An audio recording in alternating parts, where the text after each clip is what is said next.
Hello ladies and gentlemen, it's Mike here at Gamefromscratch, and welcome back to the ongoing Game Engines for Unity Developer series. Now these ones I've kind of handpicked the ones I've chosen so far.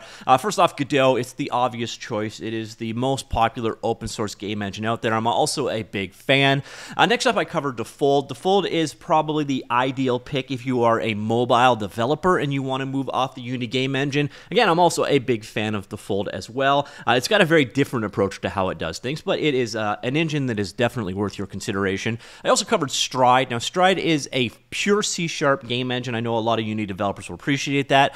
It is also completely free and open source, but today we're covering what is possibly, in my opinion, the best game engine for Unity developers. I'm not saying it's the best game engines out of all the ones I've mentioned. I'm just saying this is probably the best fit if you are a Unity developer and you are looking for an alternative. And that game engine is Flax. So today we're going to take a look at Flax in action. I'm going to start in with like a hands-on demonstration, and then from there we'll get some more details at the end of the video. So this is the launcher for Flax. Everything has a launcher these days. You use it to manage your various different engine installs. There is a store at some point in the future. I don't know how far off into the future that is, but hopefully that does happen. But what we're going to do is come in here and create a new project. So basically just come on in here, new project, and then you just basically pick a spot for it. So obviously this goes in my temp folder because all things do, and you name it. So Flax demo project. All right. And we'll go ahead and we'll create our project. Now, one of the weird things that they do is they actually create the project, but they don't actually load it. It's kind of a UI choice I've always found a little strange. So I'm just going to go ahead and load this guy up. From a licensing perspective, you're going to find that Flax is a whole lot like Unreal Engine. The full source code is available. It's hosted up on GitHub. This is not technically an open source engine. It is a source available engine.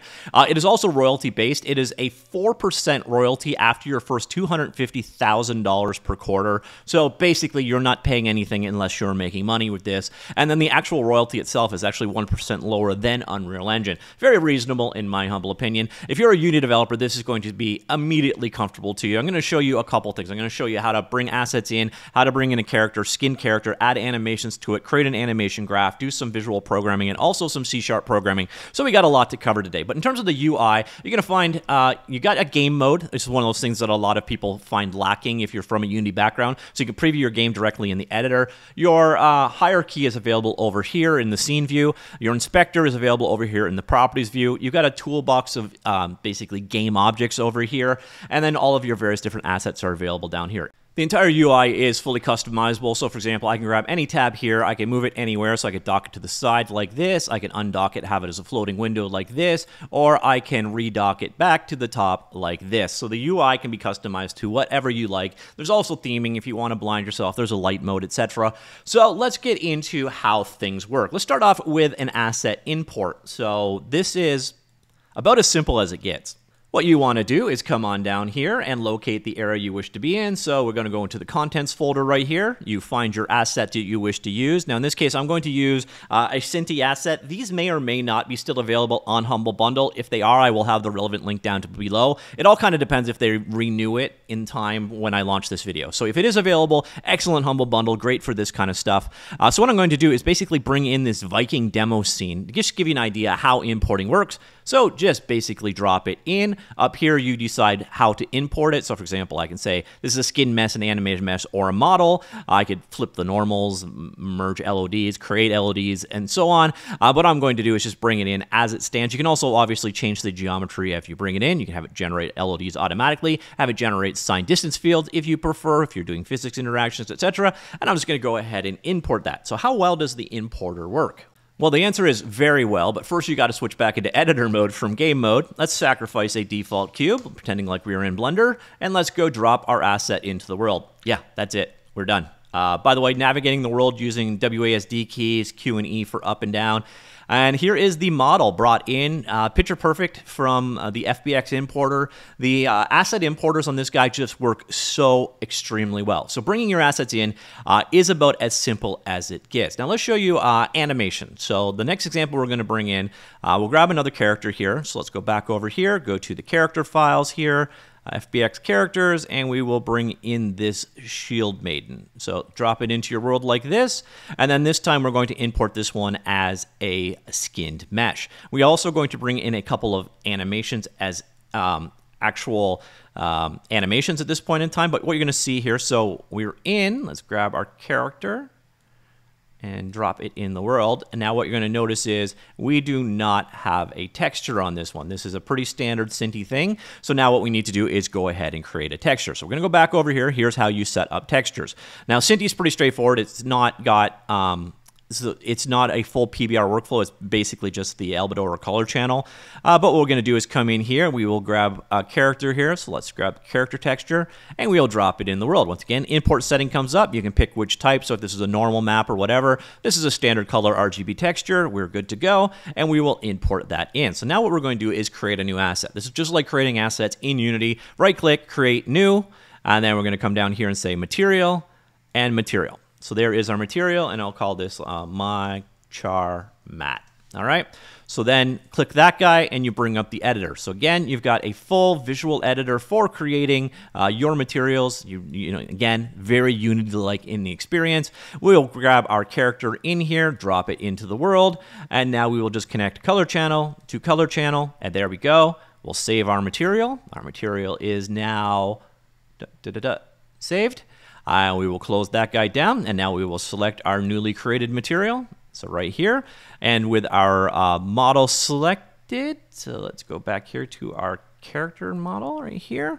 And now we want to apply a material on it. So you see down here, entities are dropped in. We're just going to basically take our character material and apply it. And now we have a textured character in our world. So this guy is got no animations attached. So let's look at adding some animations to it. So let's go back here. So this is going to give you just a broad idea of the actual capabilities of this overall. So here I've got two FBX files for animations. Just grab both of those here. I'm going to bring this one in. It is not an animation. Sorry, it's not a model. It's an animation. So we're going to bring that one in as an animation. You're going to notice it dropped multiple, and I can do multiple at the same time. So here we're going to switch this one over to animation as well. And now we have two animations to work with. So now how are we going to actually animate this character? Well, this gives you the hint over here. You need an animation graph. Now an animation graph could be super simple. So come over here, go to animation, and then create an animation graph. So we'll call this my anims.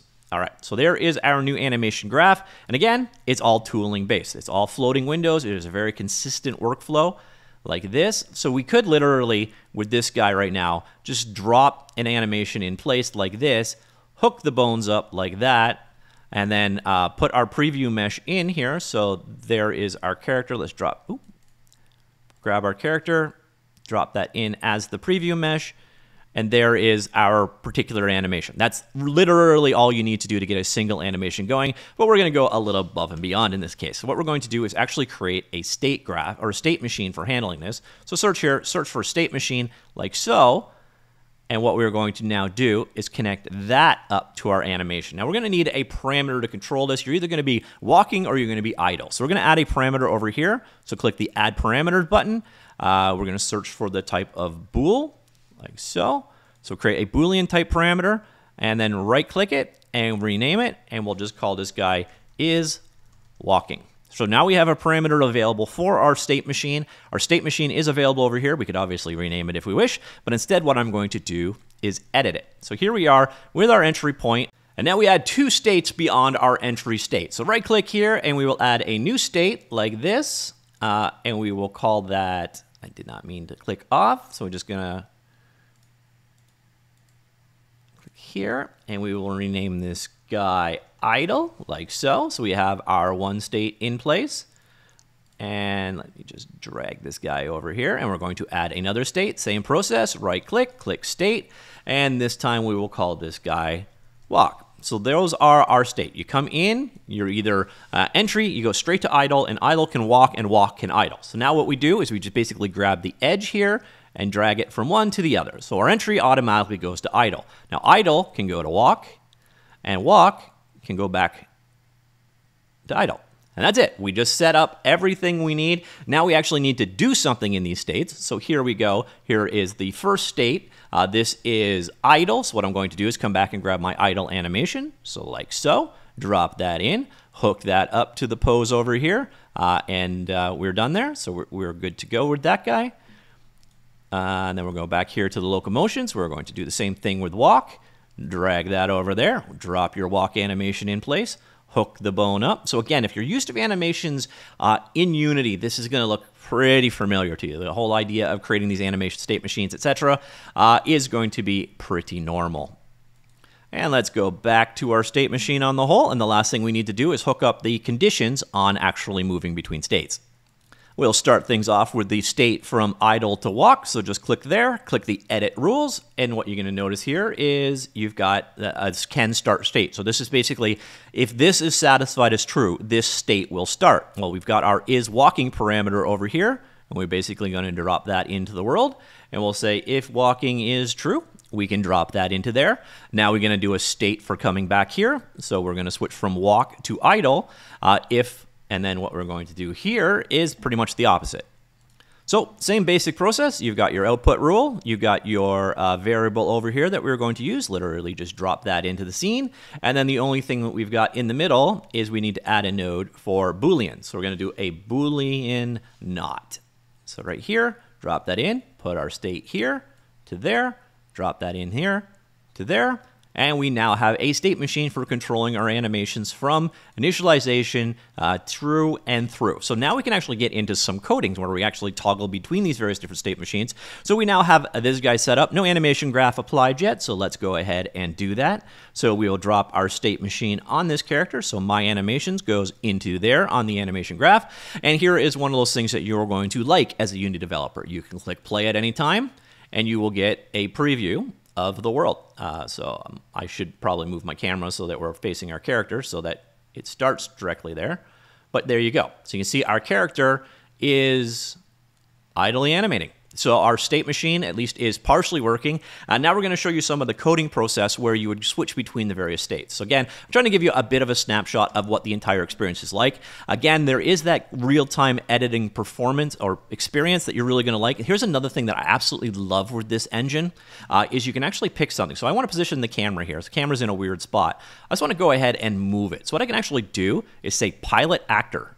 And now I am in the camera in WASD mode, and I can just fly it to where I want it to go. I wish every single game engine implemented this, by the way. So now I'm going to go ahead and just put my... Now I got to figure out where I put her. Okay, here we go. So I'm going to put my camera so it's posed. So this is one of the easiest to use systems I've ever seen.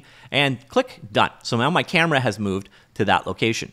And that is a lovely, lovely experience. So now if we go ahead and press play, there you see, we're where the camera, oops, didn't need to move the mouse. We are where the camera is. So now we're going to look at the actual coding process. I'm going to show you this two ways. The first one I'm going to show you is using a visual script. So yeah, there's a very Bolt-like visual programming language, and they actually do it quite well. So down here, new, visual script, and then I'll say my script VS. Right here, you can pick your base class. By the way, the equivalent to a game object is an actor when it comes across, but script is fine in our particular case right here. So we just created a new visual script. Now you just double click it to open it up. And again, completely docking floating window. Let me just make this guy a little bit bigger so you can see exactly what I'm going to do. You can go ahead, like we did earlier on, you can add a parameter in place, but what I want to do is actually go ahead and add an override. So override, and then you've got all your basically events, the things that you're used to in Unity, so like your on update and so on, and that's exactly what we're going to do. So on update clicks in here, so there is our update code, and now we're going to do a quick test. So we're going to do a get key down, so right down here, and then I'll say get key down, so this is from input, get key down like this, drag my action connector from the one to the next, pick my key. So in this case, if I hit the space bar, we will switch from idle to walking. So let's go find space in here, space bar, like so. And then when that is done, what we're going to do is bring off a condition. So we're going to come in here, and we will add an if statement, like so. Drop this pin in so your flow goes, drop your output from there, the Boolean value from key down. So if the key is down, yes, what we're going to do is set a parameter here on our actor. So how do we get the actor? Well, that is pretty simple. What we do is basically come over here, grab our actor, and drop her into the scene. So that is how we get access to our particular character, like that. And now what we will do is basically connect this guy out. So we're going to set a parameter of this actor. So let me just fold this over, add a new node, and we'll do set parameter. Remember when we set that, that animated model, we gave a parameter of is walking. So on the condition of true, we will do this connection over here. Our instance is the character actor like this. The parameter we are setting is walking like this. And our value is a Boolean, bool. So we'll make a constant bool of this kind. It is true. And we will drop that into the input field. So this is how you can visually program. I find it pretty intuitive, to be honest. It is much better than the visual scripting that was in the Godot language, which was ultimately removed. If you are used to, again, Bolt or Playmaker or something, this is going to be comfortable to you. The only thing I kind of wish that was in place is so when you dragged a pin off of something like this, I wish it filtered down based off the compatible types like what Blueprints does. But that's just sort of a grand wish, to be honest. Okay, we've got our script set up. Let's go ahead and save that one, and hopefully I didn't screw anything up, so every input connector is connected to something. And now what we will do is drop our script into the scripting node of our character over here. So we now have a script attached to our character, so you can see it's right there. If there were parameters, they would show up here. You could visually set them. Now let's go ahead and see if see, spacebar. We are now walking. So that is how you can visually script and also obviously interact with your state graph from your animation machine we created earlier on. Now let's show you the scripting, the coding side of things. So everything is actually done using Visual Studio or solution files. So if you're using Visual Studio Code with C# extensions like I am, you can work there as well. So what we're going to do is in our project, instead of in the content folder, we will go to the source folder. We will locate our game. And you can see here, you've got a couple of different scripts, including the camera controller that's on by default. That's what's causing it to go wild when my mouse moves. I'm just going to come down here. I'm going to go right click, say new. And this is cool also. I didn't mention this already, but you can also do C++ scripting with hot reload as well. So that is pretty cool. That's one of those things that not many game engines actually offer. But what we're going to do is a C# script, and we'll go my script CS. So there is our new script. And double click that, and it will open up in your editor of choice. I have it set up to use Visual Studio Code right now. So here we go. We are now in Visual Studio. And now we're going to do basically the exact same thing, but in this case, instead of using a visual script, we are going to use C#. So let's zoom this in so you can see what I'm doing. Let's get this a little closed up over here. And what is our code? All right, so everything here, let's go ahead and delete that comment because I can. And I'm just going to go if Flax engine.input.get key down. So the UI, the coding interface is going to be comfortable to you as well. Keyboard keys dot, I think I'll do shift as the transition back to the idle state. So that's what we're going to do. And then var is walking equals actor dot as. And then you're just doing a cast down, so animated model, like so. And then we're going to do a get parameter is walking.